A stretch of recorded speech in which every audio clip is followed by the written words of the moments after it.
Introduction. Meena, it's lunchtime and you are not eating.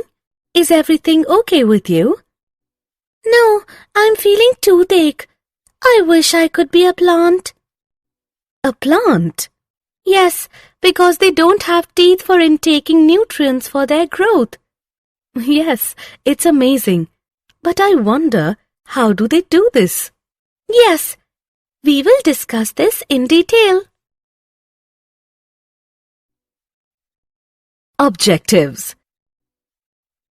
At the end of this lesson, you will be able to discuss about uptake of mineral ions, explain the translocation process of mineral ions, describe the phloem transport, describe the pressure flow or mass flow hypothesis. Uptake of mineral ions. Friends, as we all know that plants do not have teeth and digestive organs like us. They obtain their carbon and most of their oxygen from CO2 in the atmosphere.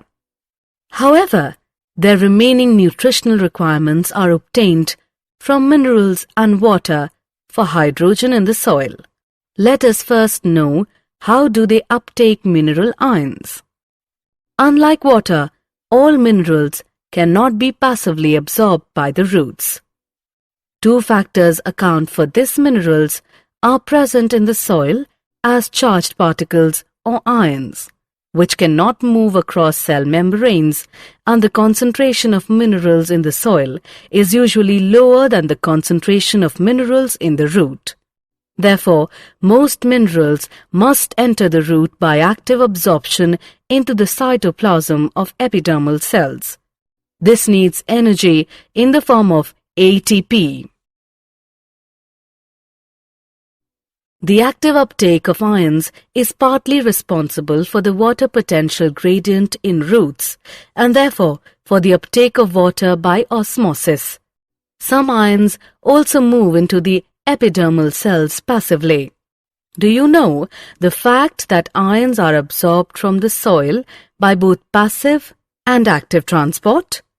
Specific proteins in the membranes of root hair cells actively pump ions from the soil into the cytoplasm of the epidermal cells. Like all cells, the endodermal cells have many transport proteins embedded in their plasma membrane. They let some solutes cross the membrane, but not others. Transport proteins of endodermal cells are control points where a plant adjusts the quantity and types of solutes that reach the xylem. Note that the root endodermis, because of the layer of submarine, has the ability to actively transport ions in one direction only. Translocation of mineral ions. After the ions have reached xylem through active or passive uptake, or a combination of the two, their further transport up the stem to all parts of the plant is through the transpiration stream. The chief sinks for the mineral elements are the growing regions of the plant, such as the apical and lateral meristems, long leaves, developing flowers, fruits and seeds, and the storage organs. Mineral ions are frequently remobilized, particularly from older, senescing parts. Older dying leaves export much of their mineral content to younger leaves. Similarly, before leaf fall in deciduous plants, minerals are removed to other parts. Elements most readily mobilized are phosphorus, sulfur, nitrogen and potassium. Some elements that are structural components like calcium are not remobilized. So, the xylem transports only inorganic nutrients while phloem transport only organic material. Phloem transport. Now we will learn about phloem transport. Food, primarily sucrose, is transported by the vascular tissue phloem from a source to a sink. Usually the source is that part of the plant which synthesizes the food. The source and sink may be reversed depending on the season or the plant's needs. Sugar stored in roots may be mobilized to become a source of food in the early spring when the buds of trees act as zinc. They need energy for growth and development of the photosynthetic apparatus. Since the source-sink relationship is variable, the direction of movement in the phloem can be upwards or downwards, which means bidirectional.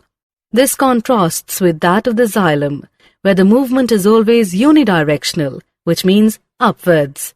Hence, unlike one-way flow of water in transpiration, food in phloem sap can be transported in any required direction, so long as there is a source of sugar and a sink able to use, store, or remove the sugar.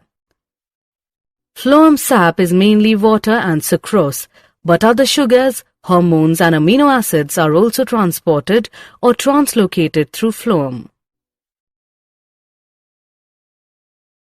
Pressure flow or mass flow hypothesis. Pressure flow or mass flow hypothesis is the accepted mechanism used for the translocation of sugars from source to sink.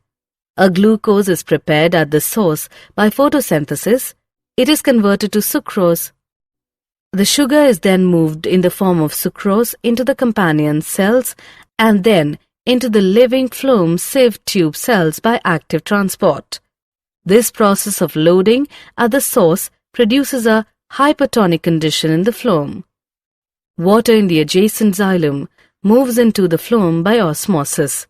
An osmotic pressure builds up, the phloem sap will move to area of lower pressure. At the sink, osmotic pressure must be reduced. Again, active transport is necessary to move the sucrose out of the phloem sap and into the cells which will use the sugar, converting it into energy, starch, or cellulose. As sugars are removed, the osmotic pressure decreases and water moves out of the phloem.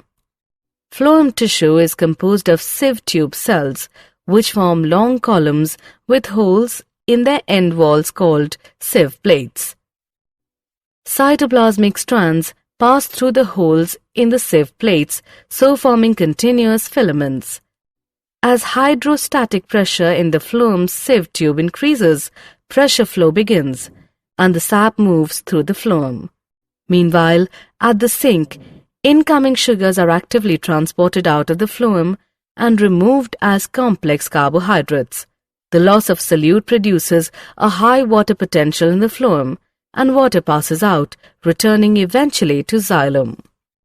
A simple experiment called griddling was carried out to identify the tissues through which food is transported. On the trunk of a tree, a ring of bark up to a depth of the phloem layer can be carefully removed. In the absence of downward movement of food, the portion of the bark above the ring on the stem becomes swollen after a few weeks.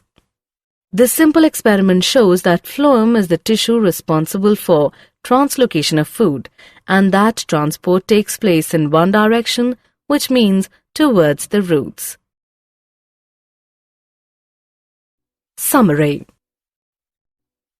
Let us summarize what we have learned. Most minerals must enter the root by active absorption into the cytoplasm of epidermal cells. This needs energy in the form of ATP. Ions are absorbed from the soil by both passive and active transport. Specific proteins in the membranes of root hair cells actively pump ions from the soil into the cytoplasm of the epidermal cells. Transport proteins of endodermal cells are control points where a plant adjusts the quantity and types of solutes that reach the xylem. After reaching the ions to xylem by actively or passively, the further transport the stem to all plant parts is through transpiration stream. The chief sinks for the mineral elements are the growing regions of the plant, such as the apical and lateral meristems, young leaves, developing flowers, fruits and seeds, and the storage organs. Elements most readily mobilized are phosphorus, sulfur, nitrogen and potassium. Food primarily sucrose, is transported by the vascular tissue phloem from a source to a sink. The source of synthesized food is the leaf, and sink is the part that kneads or stores the food. The direction of movement in the phloem can be upwards or downwards, which is called bidirectional, whereas in xylem, the movement is always unidirectional, which means upwards. The accepted mechanism used for the translocation of sugars from source to sink is called the pressure flow hypothesis.